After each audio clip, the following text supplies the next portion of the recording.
واعتصموا بحبل الله جميعا ولا تفرقوا۔ شیطان کے جو ایکسٹرنل دین سے ہٹانے والے ذرائع ہیں، سادھن ہیں، طریقے ہیں، ان میں سے ارتداد سب سے بڑا اس کا ہتھیار ہے، سادھن ہے، طریقہ ہے، ذریعہ ہے کہ ارتداد کے راستے سے وہ ہمارا اور آپ کا ایمان چھیننا چاہتا ہے۔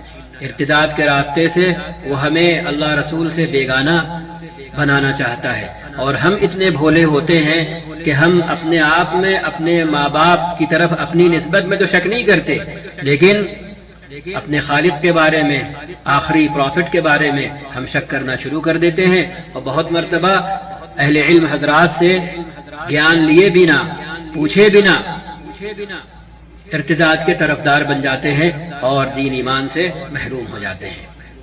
یہ چیزیں ہیں۔ پچھلے سالوں میں جو بہت سی شکلیں آئیں ٹیلی ویژن پر، اس میں سے ضعیف حدیثوں کو بنیاد بنایا گیا، فضائل اعمال کی ضعیف حدیثوں کو۔ فضائل اعمال سے ذہن خالی کتاب فضائل اعمال کی طرف منتقل نہ ہو، وہ کتاب میں حدیث آئی ہے تو اصل تو وہ حدیث کے ذخیرے کا حصہ ہے، وہ حدیث بھی تو ٹوٹل کوئی اگر ضعیف حدیث کو بنیاد بنا رہا ہے تو اس سے پہلے پوچھیں کہ آپ اس حدیث پہ یہ ڈیبیٹ کرنے کیوں بیٹھے ہیں؟ بھائی آپ تو منکر ہیں سرے سے، آپ تو اس کو مانتے ہی نہیں ہیں نا، تو آپ ڈیبیٹ کیسے کر رہے ہیں؟ ڈیبیٹ تو وہ کرے گا جو منکر نہیں ہوگا، جو کنفیوز ہوگا، جس کے ذہن میں ڈاؤٹ ہوگا، وہ ڈیبیٹ کرے گا۔ بالکل ایسے ہی جیسے کوئی کسی جگہ کا راستہ کب پوچھے گا، ایڈریس کب پوچھے گا؟ جب وہ کنفیوز ہے، اسے ڈاؤٹ ہے کہ یار یہ جگہ جہاں ہم پہنچے ہیں یہ ہے بھی یا نہیں وہی ہے، تو خود تو منکر ہے کہ ہم نہیں مانتے کہ ادھر کاکوری ہے، ادھر کانپور ہے، ادھر سلطان پور ہے، ادھر بارہ بنکی ہے، وہ مان نہیں رہا ہے اور ہم سے پھنسائے ہوئے ہیں، آپ سے پھنسائے ہوئے ہیں۔ تو بتائیں، پہلا سوال ان سے پوچھا جائے کہ آپ ہم سے یہ باتیں کس بنیاد پر پوچھ رہے ہیں؟ آپ کنفیوز ہیں یا آپ منکر ہیں، ڈینائی کر رہے ہیں؟ اگر وہ کہے ہم کنفیوز ہیں تو خود ہی جھوٹا ثابت ہوگا، کہ جو کنفیوز ہوگا وہ چیز چھوڑے گا تھوڑی، وہ تو کنفیوژن دور کرنے کی کوشش کرے گا۔ لیکن مرتد جو چھوڑنے کا اعلان کر چکا، تو چھوڑنے کا مطلب یہ ہے کہ وہ اس کو ڈینائی کر رہا ہے، اس کے وجود کا، اس کی صداقت کا، اس کی حقانیت کا وہ منکر ہے۔ تو اب کیسے وہ اس پر ہم سے بات کر سکتا ہے؟ ہم یہیں پر اسے روکیں کہ آپ پہلے اپنی حیثیت طے کر لیں۔ اگر وہ کنفیوزڈ ہے کہ یار ان چار سمتوں میں ہمیں پتہ نہیں ہے کہ بارہ بنکی کس طرف ہے، اتر میں ہے، دکن میں ہے، پورب میں ہے، پچھم میں ہے، تو اس سے بات ہوگی۔ لیکن اگر آپ کو معلوم ہو جائے، وہ پوچھنے والا پہلے ہی اعلان کر دے کہ بھائی میں پوچھ تو رہا ہوں بارہ بنکی کدھر ہے، ہاں لیکن میں مانوں گا نہیں، آپ جدھر بھی بتاؤ گے میں مانوں گا نہیں۔ اب آپ کی ہمت ہو، آپ ہمیں سمجھا لے جائیں، تو اس کا علاج کیا ہے؟ اس کا علاج یہ ہے کہ اسے زبردستی پکڑ کے اور بارہ بنکی لے جایا جائے، آنکھوں سے دکھایا جائے، تب بھی وہ انکار کر دے گا کہ یہ سب تم نے سب جھوٹ دکھا رہے ہو، یہ سب جھوٹ لکھا ہوا ہے، یہ سب غلط لکھا ہوا ہے، ہم نہیں مانتے بارہ بنکی، یہ ہے لکھا ہوگا۔ ایسے بندے کو کوئی سمجھا پائے گا؟ تو بجائے اسے اپنے پالے میں لانے کے، اگر ہم خود اس کے پالے میں جا رہے ہیں تو یہیں سے سمجھ لیجئے کہ ہم اپنا گلا اور اپنا گریبان اس کے ہاتھ میں دے رہے ہیں۔ دوسرا ہتھ کنڈا ایکسٹرنل پروپگنڈا ہے، طرح طرح کی باتیں پھیلانا۔ مثال کے طور پر ایک صحیح حدیث سامنے ہے، اسے چھوڑ کر ضعیف حدیث میں لوگوں کو پھنسانے کی کوشش کرنا اور پھنسانا کہ یہ دیکھیے صاحب ایسے کہہ دیا گیا، یہ دیکھیے صاحب ایسے کہہ دیا گیا۔ ارے جب ہم خود ہی کہہ رہے ہیں یہ برتن ٹوٹا ہوا ہے بھائی، تو پھر تم اسے کیوں موضوع بنا رہے ہو؟ اسی برتن کے بارے میں کیوں بات کر رہے ہیں جو ٹناٹن ہے، جو تم 1000 بار زمین پر پھینکو اور پٹخو وہ نہیں ٹوٹے گا؟ اس کے بارے میں بات کرنے کی ہمت نہیں ہے، اس کے بارے میں بات نہیں ہوگی۔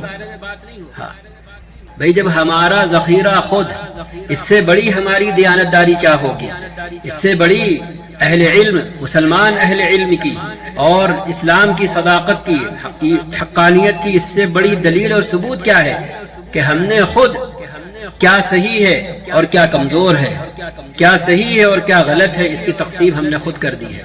ہٹایا بھی اسی امانت اور دیانت کے تحت نہیں ہے ذخیرے سے کہ آدمی دیکھے کہ ہم کتنے امانت دار اور دیانت دار ہیں، کہ صحیح بھی ہے اور غلط بھی ہے، صحیح بھی ہے اور کمزور بھی ہے، دونوں ہیں علی حالی، تاکہ دنیا دیکھ سکے کہ انسانوں نے شیطان کا اعلی کار بن کر کتنی محنت اور کوشش کی کہ کلام رسول کے مقابلے میں اس جیسا کلام بنانے کی اور گھڑنے کی کوشش کی، اور اسی ذخیرہ حدیث میں اور کلام رسول میں اسے شامل کر دیا۔ یہ تو الٹا ثبوت ہے اسلام کی حقانیت کا، صداقت کا، ورنہ جن کا پہلو کمزور ہوتا ہے وہ تو چھپاتے ہیں، وہ تو بس اپنی سمجھ کی حد تک پکا سامنے رکھتے ہیں، اور جو کمزور پہلو ہوتے ہیں اسے نکال باہر کرتے ہیں، لیکن ہمارے یہاں سب موجود ہے۔ جب ضعیف ہم خود کہہ رہے ہیں، جب کمزور ہم خود کہہ رہے ہیں، جب ہم خود یہ کہہ رہے ہیں کہ یہ صحیح نہیں ہے، تو اس کے بعد کوئی کیسے ہم سے ضعیف پر بحث مباحثہ کر سکتا ہے؟ کوئی کیسے ہم سے جرح کر سکتا ہے؟ اس سے زیادہ پاگل پن اور بیوقوفی اور نادانی ہو سکتی ہے؟ ہرگز نہیں ہو سکتی۔ ہاں آؤ صحیح پر بات کرو، صحیح پر بات کرو، اس پر تو بات ہوگی نہیں کہ وہ بوڑھا کوڑا ڈالا کرتی تھی، ہاں یہ تھا وہ تھا۔ ماشاءاللہ پورے ذخیرہ حدیث میں آپ کو یہی ملا، اور تو کچھ آپ کو ملا نہیں پورے ذخیرہ حدیث میں۔ ہاں، اور قرآن میں اس کائنات کی حقانیت کو لے کر، اس کائنات کے بارے میں 1500 سال پہلے طرح طرح کی پیشین گوئیوں کو لے کر یہ سب آپ کو نہیں ملا۔ تو یہ بالکل ایسے ہی ہے جیسے پارکوں میں، باغوں میں، پکنک اسپاٹس پہ لوگ جاتے ہیں تو وہ تو موج مستی کرنے جاتے ہیں، اپنے آپ کو فریش کرنے جاتے ہیں، ان کی نگاہ تھوڑی کوڑے کرکٹ پر پڑتی ہے، ان کی نگاہ نہیں پڑتی کوڑے کرکٹ پر۔ مالی کا ہدف اور ٹارگٹ پارک کو حسین بنانا ہوتا ہے، اس کو خوبصورت بنانا ہوتا ہے آنے والوں کے لیے، تو اس کی نگاہ پارک کے ڈیکوریشن پر ہوتی ہے، پارک کی تزئین پر ہوتی ہے، اس کو خوبصورت بنانے پر ہوتی ہے۔ اس لیے وہ پیڑوں میں آپ اس کو مشغول دیکھیں گے، کاٹ چھانٹ کرنے میں، صفائی میں مشغول دیکھیں گے، گھاس چھانٹنے میں مشغول دیکھیں گے، ان سب میں دیکھیں گے۔ لیکن جو صفائی کرمچاری ہے اسے آپ گندگی دیکھنے میں مشغول دیکھیں گے کہ بس وہ گندگی تلاش کر رہا ہے، کہاں ہے، یہاں ہے گندگی، وہاں ہے گندگی، ادھر ہے گندگی، ادھر ہے گندگی۔ یہ تو ایسے لوگوں کی حیثیت یہ ہے۔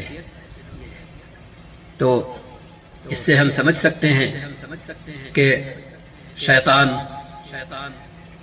جو دار الندوہ میں آیا تھا اور جو بدر میں آیا تھا، تو ان دو موقعوں پر کھلم کھلا آ کر کے مسلمانوں کو سمجھایا تھا کہ دیکھو تم کو اپنے اللہ کی بات پر یقین کرنا ہوگا اور اپنے وجود کے اندر اسے سمونا ہوگا اور اپنا حال بنانا ہوگا، اور تمہیں اپنے اللہ سے پناہ مانگتے رہنا ہوگا۔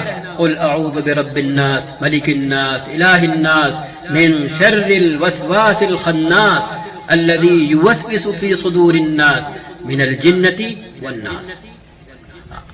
ہم سے بھی اور ہم تمہیں میں سے جن لوگوں کو اپنا اعلی کار بنائیں گے، اپنی ٹیم بنائیں گے، وہ تمہارے جیسے ہوں گے، ہاں لیکن ان کی سوچ تمہاری جیسی نہیں ہوگی۔ اگر تم نے ان دونوں سے اپنے آپ کو محفوظ نہیں کیا اللہ کی پناہ میں آ کر کے، تو بس پھر تمہاری خیر نہیں ہے۔ تو یہ باتیں تب سمجھ میں آئیں گی جب ہم قرآن سے اپنا رشتہ جوڑیں گے، نبی کریم صلی اللہ علیہ وسلم کے کلام سے اپنا رشتہ جوڑیں گے، تب انشاءاللہ وہ ہمیں راہ سے بے راہ نہیں کر پائے گا۔ ہاں وہ ہمیں ذرا دیر کے لیے غافل ضرور بنا دے گا، جس سے ہم سے قصور سرزد ہوں، گناہ سرزد ہوں۔ اس کا وعدہ ہے اللہ کی طرف سے کہ اگر تم گر کر اٹھتے رہو گے، گناہ کر کے توبہ کرتے رہو گے، لیکن رہو گے ہمارے ہی، تو ہم بھی تمہارے رہیں گے، اور تم دیکھو گے کہ ہم تمہاری ساری زلتیں اور لغزشیں، بھول چوک، غلطیاں، گناہ معاف کر دیں گے، اور انہیں مٹا کر ان کی جگہ نیکیاں لکھ دیں گے۔ یہ اللہ کا انعام ہے۔ لیکن وہ لوگ جن کو کلمہ تک پتہ نہیں ہے، وہ لوگ جو بس مسلمان گھرانے میں پیدا ہو گئے، ان کا مسلمان نام رکھ دیا گیا، آپ ان سے پوچھیں کہ بھیا کلمہ سنا دو، آپ ان سے پوچھیں محمد کون ہے صلی اللہ علیہ وسلم، تو آپ دیکھیں وہ گنگ، یوٹیوب پر کلپ موجود ہیں، ایک نہیں انیک نہیں، اور جو دین پھیلانے کے لیے، دین کی بنیادی باتیں مسلمانوں تک پہنچانے کے لیے نکلے ہیں، نکل رہے ہیں، نکلتے ہیں، انہوں نے دیکھا ہے کہ مسلمان کہلانے والی امت کا حال کیا ہے، اسے دین تک کا پتہ نہیں ہے، کچھ پتہ نہیں ہے، وہ سنی سنائی پر چل رہی ہے، وہ غیروں کے ساتھ کھڑی ہوتی ہے تو پتہ ہی نہیں چلتا ہے یہ ایمان والا ہے بھی کہ نہیں جب تک کہ اس کا نام آپ معلوم نہ کریں۔ جیسے دوسرا کھڑے ہو کر پانی بہا رہا، ایسے یہ بھی کھڑے ہو کر پانی بہاتا ہے، ہاں نام ہے، ورنہ نہ لباس مسلمانوں والا، نہ زبان مسلمانوں والی، نہ رنگ ڈھنگ مسلمانوں والا، کچھ نہیں، سب غیروں جیسا، سب غیروں جیسا۔ تو ایسوں کا حال کیا ہوگا، ایسوں کا حال کیا ہوگا؟ اور جسے دین ایمان کی فکر ہوتی ہے پھر اس کا ظاہر بھی اوروں سے مختلف دکھتا ہے، اس کی زبان بھی صحیح ہوتی ہے، آپ زبان سن کر پہچان جائیں گے کہ ہاں یار یہ ہے۔ جب دور تھا اپنی زبان کا، ابا کے پاس ان کے جو غیر مسلم یار دوست تھے وہ آ کر کے 1 گھنٹہ بیٹھتے تھے، قومی آواز پڑھتے تھے، طرح طرح کے ٹاپک پر تبصرہ کرتے تھے، پھر جاتے تھے اپنے اپنے کام کی طرف۔ ان کی زبان ہماری جیسی زبان تھی، ہاں وہ ویسے ہی اردو بولتے تھے جیسے ہم بولتے تھے، لیکن آج جب پاسا پلٹ گیا، سب کچھ الٹا ہو گیا، تو پھر صحبت کا اثر یہ کہ آج ہم وہ زبان بول رہے ہیں جس میں ذا بھی جا ہے، جس میں ذا بھی جا ہے، غا ذا ذا ضا سب جا ہے۔ عبدالعزیز کے بجائے عبدالعجیج، ذیشان کے بجائے جیشان۔ پھر یہ ہے کہ آپ سنتے ہی سمجھ لیں گے کہ بھائی یہ کہاں سے آ رہا ہے، معلوم ہے کہ اس کا کوئی لینا دینا، یعنی اس نے بیسک قاعدہ تک اردو اور عربی کا نہیں پڑھا ہے، ورنہ ممکن ہے یہ کہ آپ اس الف سے لے کے یہاں تک آپ کو پڑھایا گیا ہو، سکھایا گیا ہو، اور آپ اپنے ہی نام کو ذیشان کی جگہ جیشان بولیں، اپنے ہی نام کو آپ عبدالعزیز کے بجائے عبدالعجیج بولیں۔ اب نام ہے شان، بندہ اپنے ہی نام کو کہہ رہا ہے سان، آپ اس کو پکڑیے اور سان دیجئے کسی چیز میں، ابھی دیکھیے کہے گا یہ کیا کر رہے ہو، تو اس سے تم ہی کہہ رہے ہو سان، تم کو سانے دے رہے ہیں، تو یہ چیز ہے۔ اللہ تعالی ہم کو آپ کو سمجھنے کی توفیق عطا فرمائے۔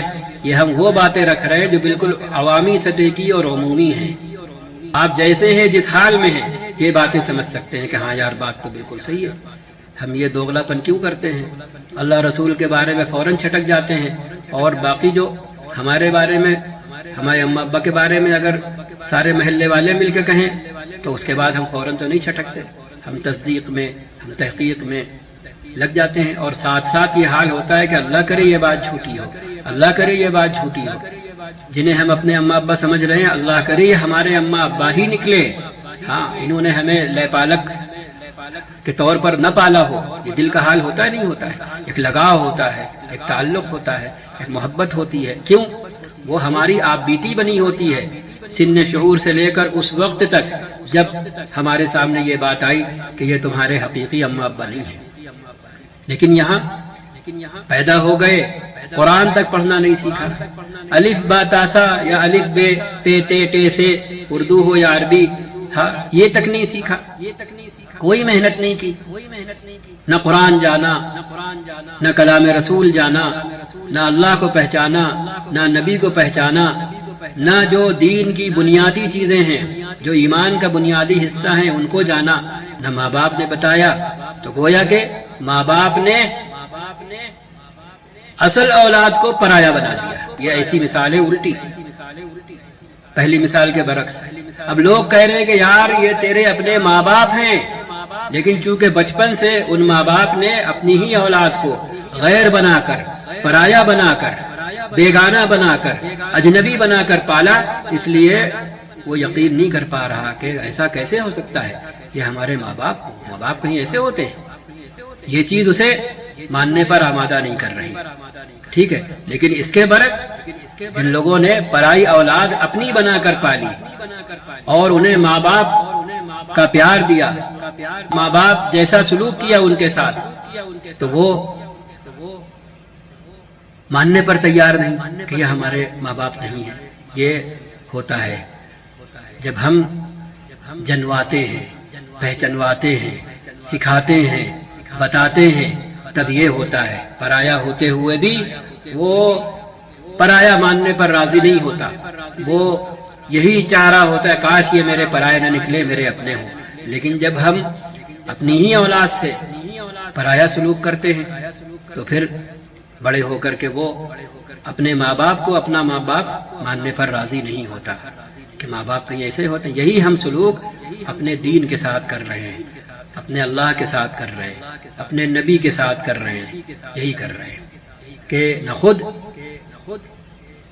کو اپنا بنایا ہے اور نہ اپنی آل اولاد کو اپنا بنا رہے ہیں، اور اللہ اس کے رسول کو ان کا اپنا بنا رہے ہیں. تو ظاہر سی بات ہے چھوٹا ہو تو بڑا ہو تو وہ بیگانہ رہے گا، اور جب بیگانہ رہے گا تو غیروں کو اچکنا آسان ہوگا. لمحے بھر میں، منٹ بھر میں وہ اچک لیں گے. تو اس لیے ضروری ہے کہ ہم سیکھیں، ہم جانیں، اور کم سے کم درجے میں جب ہمارے سامنے کوئی بات آئے شک شبہ والی، کنفیوز کرنے والی، ہٹانے والی، تو ہم وہی معاملہ کریں جو اپنے ماں باپ کے ساتھ کرتے ہیں کہ ہم ماننے پر راضی نہیں ہوتے کہ یہ ہمارے ماں باپ نہیں ہیں. اسی طرح ہم یہاں بھی کریں کہ اسے لات ماریں، اس کی باتوں کو لات ماریں، اور یہی کہ ایسا ہو ہی نہیں سکتا، اللہ اللہ ہے، اس کا آخری نبی ہے. یہ ہماری کوتاہی ہے، ہم نے نہیں سیکھا. ہماری کوتاہی ہے کہ ہم اپنے ماں باپ کے فرما بردار نہیں ہیں، لیکن اس کا مطلب یہ نہیں ہے کہ ہمارے ماں باپ نہیں ہیں. پھوٹو یہاں سے بھاگو. تو اتنا تو ہم کر سکتے ہیں نا، ہاں کہ ہم گنہگار ہیں، ہم ٹوٹے ہیں، پھوٹے ہیں، ہم کسی لائق نہیں ہیں، لیکن اللہ ہمارا رب ہے، اس کا آخری رسول ہمارا آخری رسول ہے، قرآن اس کی ہمارے لیے بھیجی ہوئی آخری کتاب ہے. یہ تو ہم مان سکتے ہیں نا، کہ نہیں مان سکتے. یہ فوراً چھٹک جائے، الٹے مولویوں ہی کے پیچھے پڑ جائے، ایسا کیسے، ویسا کیسے، نہیں یہ تو یوں ہے، آپ سمجھا نہیں پا رہے. ارے اس سے بڑی حماقت، جہالت، نادانی ہو سکتی ہے؟ تو اللہ کرے ہم یہ بات سمجھیں. السلام علیکم ورحمۃ اللہ وبرکاتہ.